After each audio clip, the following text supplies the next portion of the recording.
बच्चों, आज आपको बताने वाला हूँ क्लास 12 का लेसन है सरल परपथ, जिसमें इम्पोर्टेंट टॉपिक है किरचॉफ का नियम। किरचॉफ के नियम जो है, दो नियम है। किरचॉफ ने 1842 ईस्वी में किरचॉफ ने दो नियम दिए थे।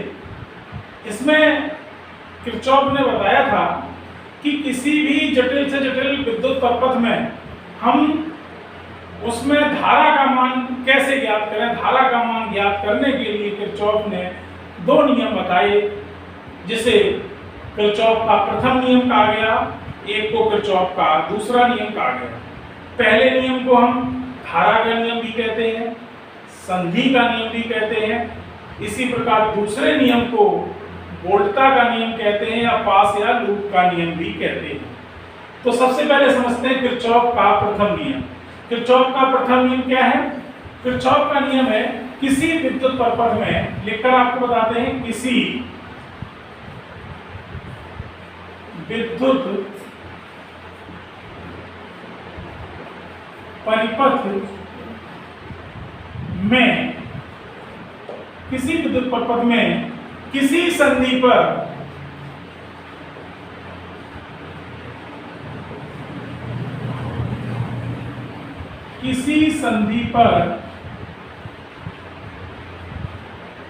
मिलने वाली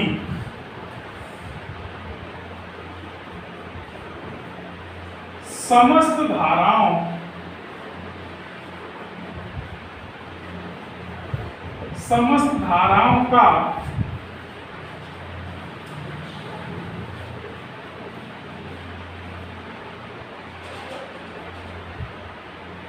बीजगणितीय योग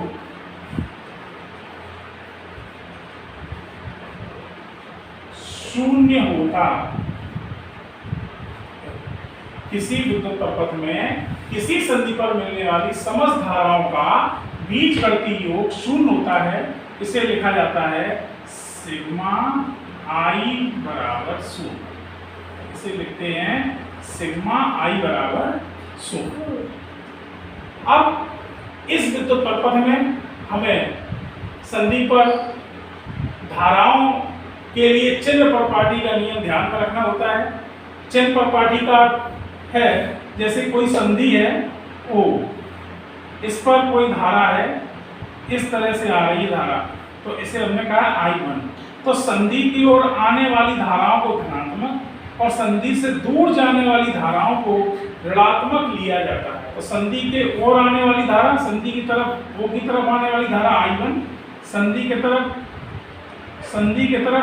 ओ की तरफ आने वाली धारा, ओ की तरफ आने वाली धारा ये है I2। इसी प्रकार संधि की तरफ ए की आने वाली धारा I3।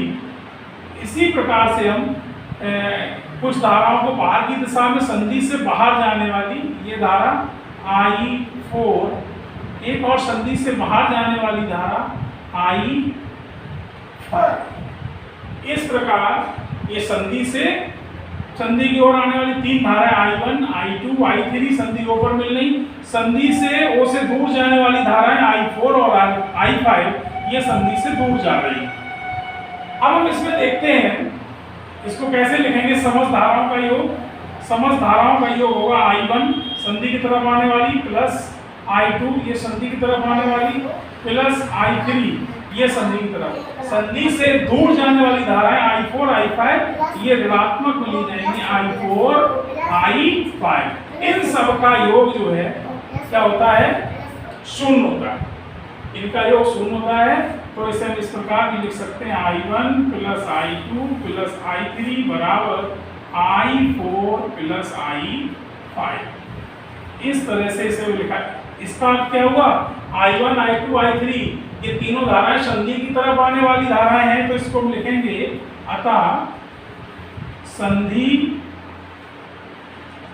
की ओर आने वाली समस्त धाराओं का योग, समस्त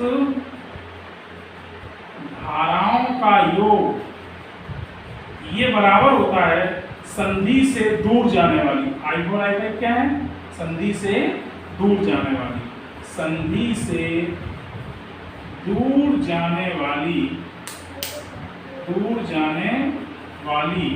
समस्त धाराओं का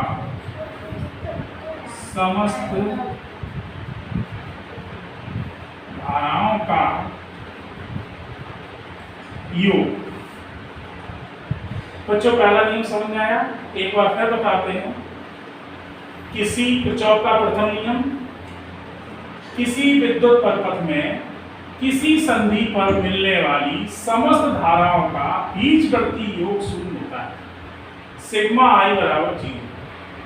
हमने बताया संधि की तरफ आने वाली धाराएं I1, I2, I3, संधि की तरफ आने वाली सब धनात्मक ली गई, संधि से दूर जाने वाली धारा I4, I5 हमने ऋणात्मक ले ली, तो इन सबका योग क्या होगा, 0 होगा। इस प्रकार हम कह सकते हैं I1 plus I2 plus I3 बराबर I4 प्लस I5। दूसरी साइड में ये प्लस हो गई, तो I1 plus I2 plus I3 क्या कह सकते हैं, संधि की ओर आने वाली समस्त धाराओं का योग। I4 प्लस I5 को क्या कह सकते हैं, संधि से दूर जाने वाली समस्त धाराओं का योग। इसे हम धारा का नियम भी कहते हैं। प्रथम नियम को क्या कहते हैं, धारा का नियम। संधि का नियम भी इसे कहते हैं, इसे नोट कर लेना बच्चों, इसे धारा का नियम या संधि का नियम भी कहते हैं। किरचॉफ के प्रथम नियम को धारा का नियम, किरचॉफ के प्रथम नियम को धारा का नियम या संधि का नियम भी कहते हैं। यह नियम आवेश के संरक्षण को व्यक्त करता है, आवेश के संरक्षण को व्यक्त करता है। यह नियम आवेश के संरक्षण को व्यक्त करता है। यह नियम आवेश के संरक्षण को व्यक्त करता है। सही बच्चों को समझ में आया किरचॉफ का प्रथम नियम। अगले नेक्स्ट टॉपिक में हम किरचॉफ का द्वितीय नियम, दूसरा नियम आपको बताएंगे, और इस पहले नियम का आपको एक एग्जाम्पल भी बताते हैं। किरचॉफ के पहले नियम का आपको एक हम एग्जाम्पल भी बताते हैं। एक एग्जाम्पल लेते हैं किरचॉफ के पहले नियम का। किरचॉफ के पहले नियम का सभी बच्चों को एक एग्जाम्पल समझना है।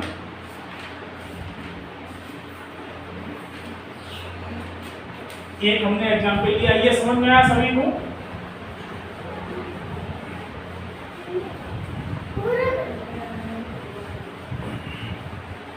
इसको साफ करना है थोड़ा।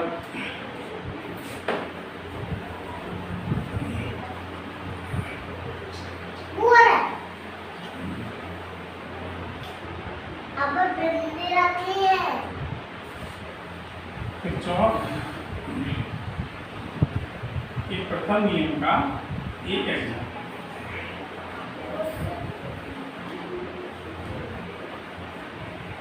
देखो। एक हमने संधि ली है P। इस P संधि पे 2 एम्पीयर की धारा आ रही है और 2 एम्पीयर की धारा एक साइड से इस पर और आ रही है, ये भी 2 एम्पीयर की धारा है। संधि P से जैसे ही हम आगे बढ़ते हैं, एक धारा 1 एम्पीयर की ऊपर चली जाती है, एक धारा 1 एम्पीयर की ऊपर चली जाती है, एक धारा I1 आगे चली जाती है, और एक संधि आगे ले लेते हैं हम Q से एक धारा जो है ऊपर चली जाती है, ये धारा हो गई 1 एम्पीयर की, और एक धारा संधि से नीचे आ जाती है, इसे कह सकते हैं हम I2 धारा, और यहाँ पे एक संधि और बनाते हैं R, यहाँ से एक धारा जाती है 1.2 एम्पीयर की आगे की ओर, और एक धारा जाती है इस पर R की तरफ आने वाली धारा है, एक धारा इसमें R की तरफ और मिलती है, ये 1 एम्पीयर की है, और इस तरह से ये वाली धारा बाहर की तरफ जाती है इसे कहेंगे हम आई एम्पियर, इसे कहा गया है आई एम्पियर। तो इस क्वेश्चन में पूछा गया है निम्न चित्र में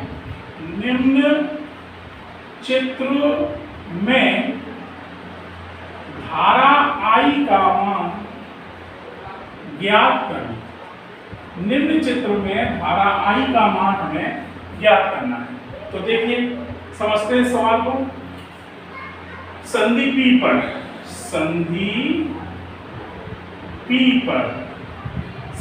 पर कितनी धारा है ये पता करना। 2 एम्पियर की धारा ये आई, ठीक है, 2 एम्पियर की धारा ये आई। 2 + 2 संधि पर आने वाली धारा कितनी हो गई 4 एम्पियर। संधि पर आने वाली धारा 4 एम्पियर। 4 से अगर हम धारा I1 को पता करें तो 4 में से 1 एम्पियर की धारा ऊपर चली गई है, इसमें 1 एम्पियर को हम माइनस कर देंगे तो हमारा I1 का जो मान निकल के आया वो आया 3 एम्पियर। I1 का मान 3 एम्पियर आया। ये यहाँ 3 एम्पियर की धारा कहाँ पहुंच रही है बिंदु Q पर। तो संधि Q पर देखिए 3 एम्पियर की धारा है, 1 एम्पियर की धारा ऊपर चली गई तो 3 - 1 बराबर 2 एम्पियर की धारा संधि Q पर है और यही किसका मान है I2 का मान है। संधि Q पर 3 एम्पियर में से 1 एम्पियर ऊपर चलेगी, I2 जो बची है वो 2 एम्पियर की धारा बची है। I2 का मान हो गया 2 एम्पियर। 2 एम्पियर की धारा कहाँ पे आई संधि R पर। समझते हैं कि संधि R पर जो धारा आई है वो कितने एम्पियर की है 2 एम्पियर की धारा बची है। 2 एम्पियर में से देखना है आपको संधि R पर जो धारा है 2 एम्पियर की, 1 एम्पियर की नीचे से और आ रही है तो 2 और 1 मिल करके कितना हो गया 3 एम्पियर। 3 एम्पियर हो गया। 3 में से ये धारा निकल गई कितनी 3 में से 3 - 1.2 तो ये धारा कितनी बची 3 में से 1.2 यानी कि 1.8 एम्पियर की धारा जो है यहाँ पर बची।